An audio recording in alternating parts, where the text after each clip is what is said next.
Tonight we have a very powerful, scary hadith.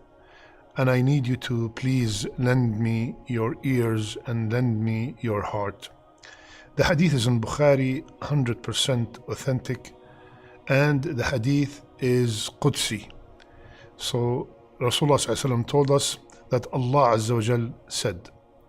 So what is the hadith? Rasulullah ﷺ said that Allah said, I am the opponent of three kinds of people on the day of judgment. A person who makes a covenant in my name and betrays it, and a person who sells a free person and eats his price, and a person who hires somebody, get the job done, and never pay their wages. Allahu Akbar. Very scary hadith. My brothers and sisters, if the mayor, if the governor, if the president, if someone in authority is your opponent, you will be having sleepless nights. How about having Allah your opponent, and when on the day of judgment, when He is the only one who will permit people to Jannah and prevent them from the hellfire. He is the only one, لِمَنِ الْمُلْكُ الْيَوْمِ, to whom belong the mulk, all the bounties today, to Allah Azza wa Jal alone. How can I have Allah Azza wa Jal, Malik Yawm al-Din, the owner of that day, the king of that day, the king of kings, my opponent on the day that I really need every single help? So we have to make sure that we are not among these three people. The first person is a person who made a covenant, made an oath by the name of Allah, and he betrayed it. What does that mean? Someone told another person, Wallahi, by Allah, if you keep this with me, this amana, when you come back, you will have it the same. I promise you, by Allah, I will protect it. With the intention, pre-intention to betray.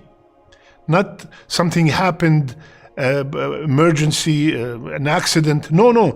He already had the intention to betray the person, and he used the same of Allah to gain the trust of that person. By Allah, if you give me that money, by Allah, I'm going to give it back to you Ramadan first. He already knows he's not going to pay it. He doesn't want to pay him. He just want to take that money and deceive the person. Any kind of promise using Allah's name, making yameen, and betraying it on purpose,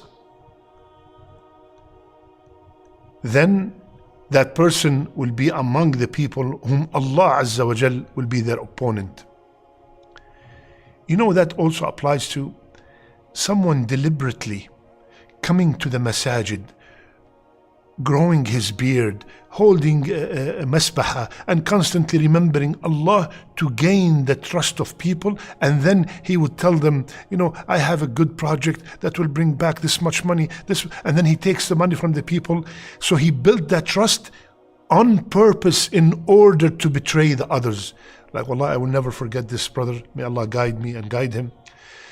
I went to a honey store in one of our countries, and the guy had a huge beard, and mashallah.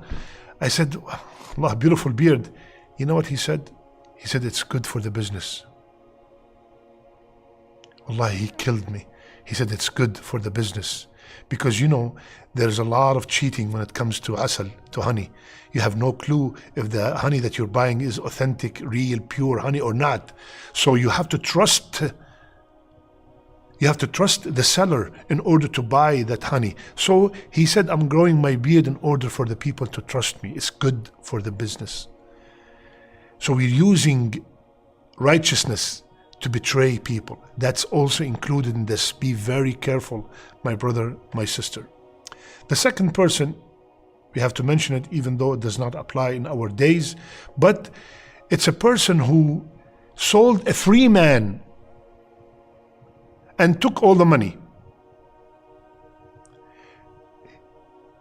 He kidnapped somebody who is free, he's not a slave, and he sold them as a slave. And he took all the money. And the guy, so he stole his freedom, which Allah gave him. He stole his freedom that Allah subhanahu wa ta'ala gave him and sold him as a slave. You know, he kidnapped somebody, he captured someone, and he sold him as a slave. He's not a slave, he's just a regular human being, just like the guy who sold him. So that is also, Allah will be his opponent on the Day of Judgment. And the third one, unfortunately, it is the most dominant in our culture and in our time. We hire someone, and when I used to live in Dubai, this complaint was literally on a weekly basis.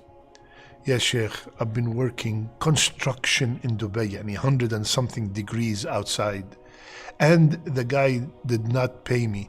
Or I'm not, not specifically Dubai, any country where people hire laborers and they do not pay them after the job is done. Allah will be your opponent on the Day of Judgment. Rasulullah ﷺ taught us that before the sweat is dry, make sure you pay the person their job when it's done. How can you take someone's rights that his family overseas is depending on it, waiting for it, and you delay it for no reason whatsoever, just because maybe he doesn't have the power to fight you?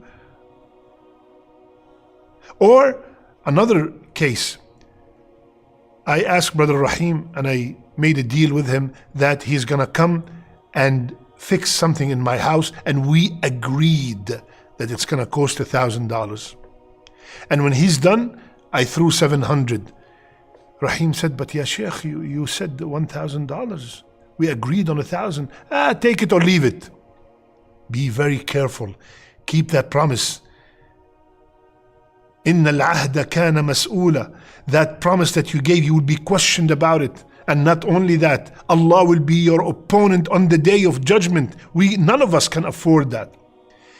Whatever the deal that you made with that person, with that company, with that contractor, you have to fulfill that deal if the job is complete and done.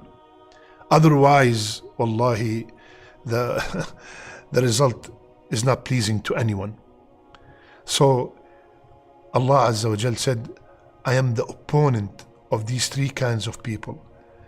A person that makes a covenant and betrays it on purpose.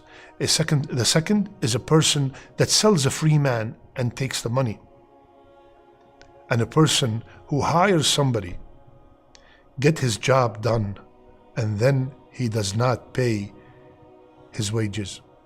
May Allah subhanahu wa ta'ala protect us. May Allah make us from the people who listen and apply. May Allah make our last deeds our best deeds. May Allah permit us into Jannah without any punishment.